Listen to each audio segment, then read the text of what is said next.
Halo, berjumpa lagi di dunia novel. Kali ini kita akan melanjutkan volume 10 dari Martial God Asura. Selamat mendengarkan. Suara itu sepertinya laki-laki, tapi sepertinya juga perempuan. Bahkan Chu Feng pun kesulitan membedakannya.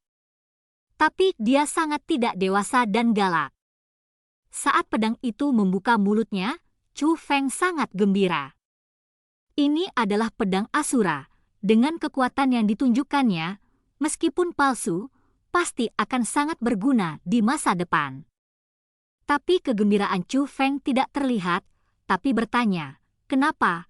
Kamu juga bisa mengerti?" "Ini hanya lelucon, aku belum pernah melihatnya, jadi aku tidak bisa memahami formasi kecil seperti ini." Pedang Asura dengan jijik, bahkan lebih tidak sabar, berhenti bicara omong kosong dan segera aktifkan level kedua. "Jika kamu tidak bisa melakukannya, aku akan memakanmu, lalu bagaimana jika aku mengaktifkan level kedua?" tanya Chu Feng. "Apakah bisa dibuka atau tidak?" "Aku tidak akan memakanmu sekarang."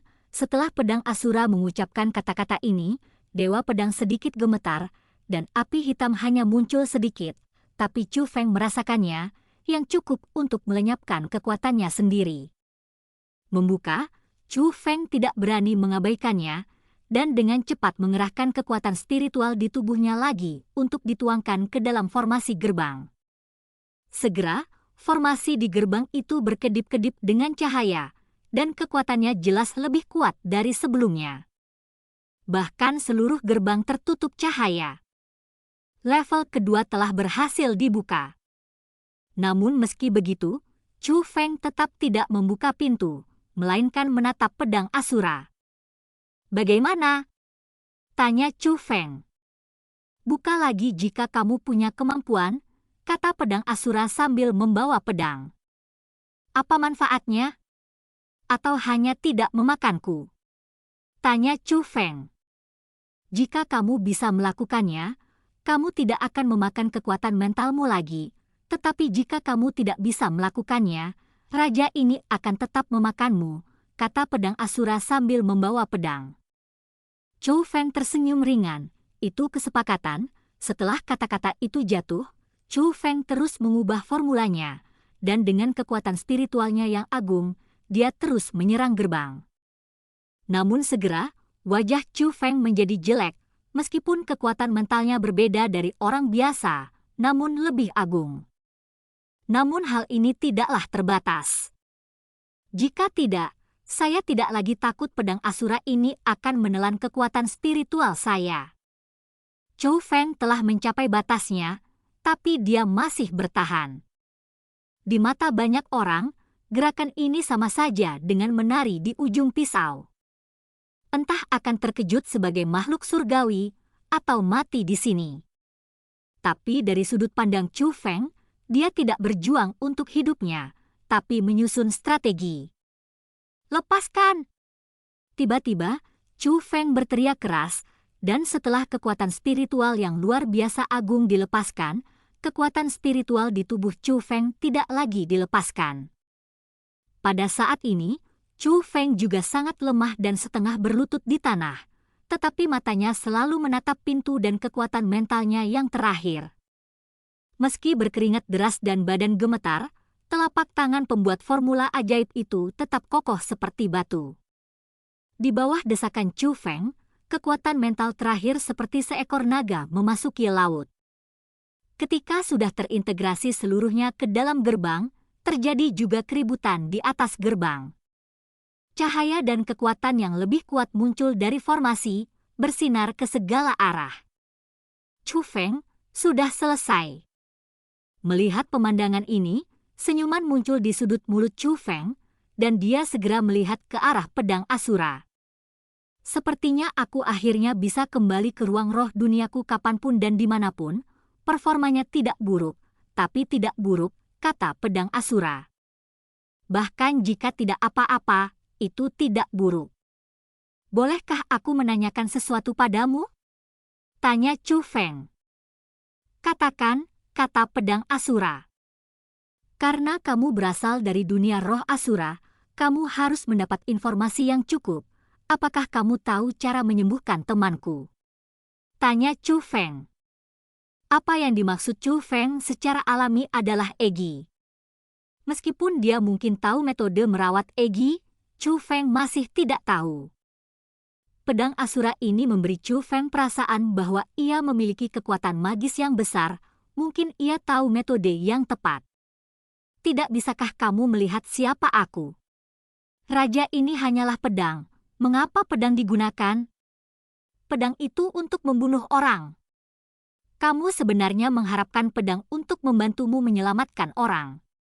Apakah kepalamu pernah ditendang oleh keledai? Pedang Asura tiba-tiba mengutuk. Tapi Chu Feng tidak marah, tapi Egi berkata, kamu bukan pedang biasa, kamu adalah pedang terkuat di dunia spiritual Asura, berhentilah menyanjung, selamatkan istrimu sendiri, jangan mengandalkan aku, kata Asura pedang. Kamu benar, aku harus memikirkannya sendiri, lalu kamu juga mengatakan bahwa kamu adalah pedang, dan pedang itu bukan untuk menyelamatkan orang, tapi untuk membunuh orang, bisakah kamu berguna bagiku? Tanya Chu Feng. Hei, kamu sangat tidak sabar, kamu ingin aku memanfaatkanmu sekarang. Hal kecil, apakah menurutmu kamu layak? Kata-kata pedang Asura penuh dengan penindasan. Tapi Chu Feng tidak mengubah ekspresinya, jika saya tidak pantas mendapatkannya, tidak ada yang mau, sangat percaya diri, kalau begitu, cobalah, kata pedang Asura sambil tersenyum, dengan niat jahat. Tapi Chu Feng tidak berkata apa-apa, dia berjalan cepat menuju pedang Asura, mengulurkan telapak tangannya, dan langsung meraih gagang pedang Asura. Coba saja, Chu Feng awalnya punya niat ini. Tapi begitu tangannya menggenggam pedang Asura, dunia tiba-tiba bergetar, dan kemudian api hitam dilepaskan, memenuhi seluruh ruang Asura. Itu bukanlah paksaan, tapi niat membunuh yang sangat menakutkan. Niat membunuh yang mengerikan itu dengan panik mengalir ke tubuh Chu Feng. Melalui niat membunuh ini, Chu Feng bisa merasakan jumlah jiwa yang mati di bawah pedang ini. Jiwa orang mati di bawah pedang ini benar-benar di luar imajinasi, mereka tidak dapat dihitung berdasarkan jumlah orang, tetapi harus dihitung berdasarkan dunia atau bahkan bidang bintang. Kehidupan yang berkumpul di bidang bintang yang tak terhitung jumlahnya mati di bawah pedang ini. Inilah pembunuhan pedang ini.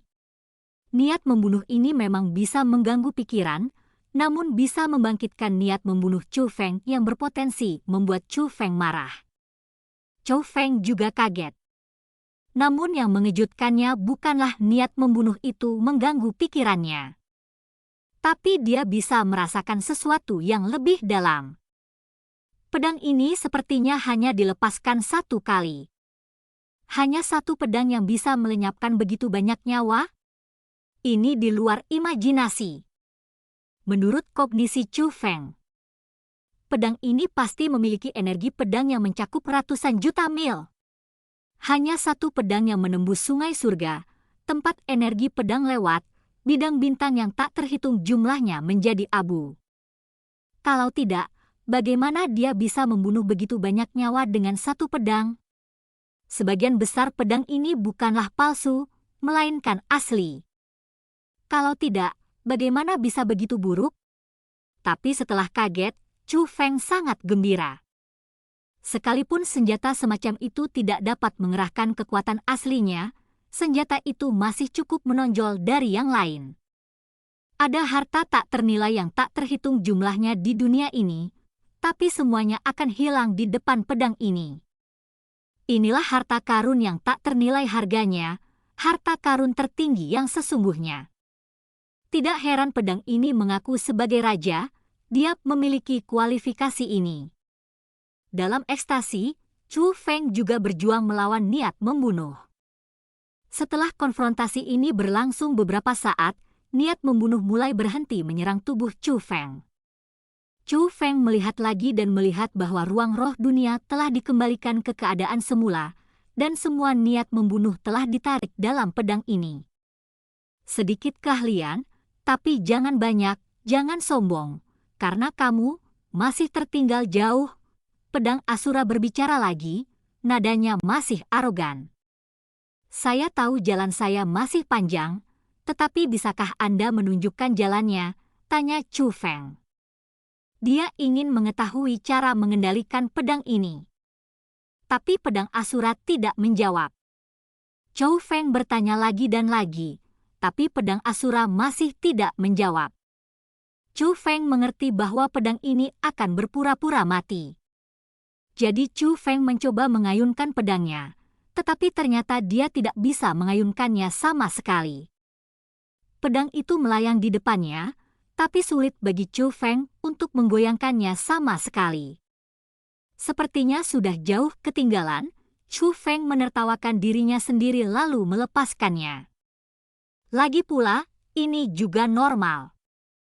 Bagaimana pedang ini bisa dengan mudah digunakan oleh Chu Feng hingga bisa menghancurkan dunia? Jadi Chu Feng mengalihkan pandangannya ke gerbang yang menghalangi pasukan Asura. Formula ajaib Chu Feng diperas, dan pintu mulai bergetar hebat. Kemudian cahaya di dalam formasi gerbang melonjak seperti gelombang besar, dan cahaya itu pun padam. Tapi arah jalannya bukan di sisi Chu Feng, tapi di sisi lain gerbang. Baru setelah cahayanya benar-benar hilang, pintu kembali tenang, tetapi di saat yang sama, formasi yang mengunci pintu telah kembali ke keadaan terbuka. Kemudian rumusnya berubah dan dia berteriak, "Buka!" Gemuruh. Saat berikutnya, ruang roh dunia bergetar, dan pintu terbuka perlahan. Pintu terbuka, dan ribuan sosok muncul di mata Chu Feng. Tentara Asura akhirnya bertemu kembali. Dan cerita pun berakhir. Sampai jumpa berikutnya di cerita dunia novel.